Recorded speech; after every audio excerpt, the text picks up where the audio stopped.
Australia is multicultural, but the Australian culture doesn't exist. Thanks, Albo. Well, frankly, I don't care anymore. I don't want to hear it. The strongest argument they have is that, oh, we want to have 100 plus cuisine takeaway options on Uber Eats. Well, here's a newsflash. We have the internet now, obviously. So why don't we just get the recipe, the ingredients, the cooking instructions off YouTube instead of importing a million people from that country so you can get a kebab at 3 o'clock in the morning? That's just not an argument.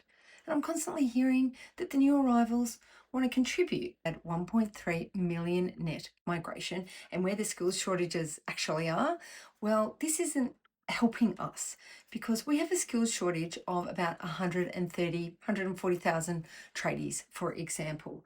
But in that cohort of the 1.4 million, only 20 to 40,000 were actually skilled tradespeople. And if we have 1.1 million people in Australia currently on JobSeeker, why aren't we training our own people to fill those gaps instead of bringing in millions of migrants and being lied to that they're all coming here as skilled people?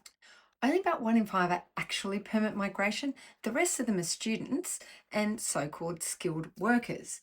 But we know people come here, they don't leave, they visa hop, and we're told, oh, well, we need people in the medical system.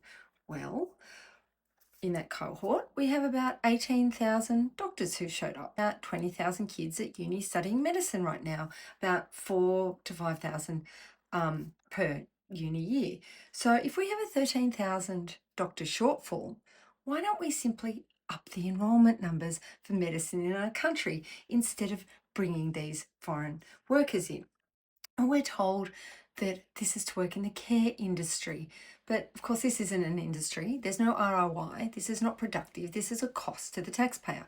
But when we have over 1 million people on JobSeeker, again, why aren't we training up Australians to work in these jobs? And if it's aged care or childcare or disability, well, childcare, we know that birth rate is declining. Since the 1970s, we are not having enough children to replace us. So again, that is an argument for immigration, but why aren't we supporting our own people to have the number of children that they want? So we've got this situation where we're making it harder to have children. Australians aren't having the children that they want.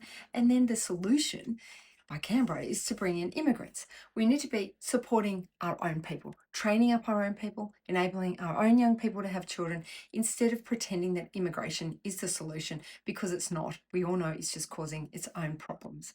Australia first, Australia always.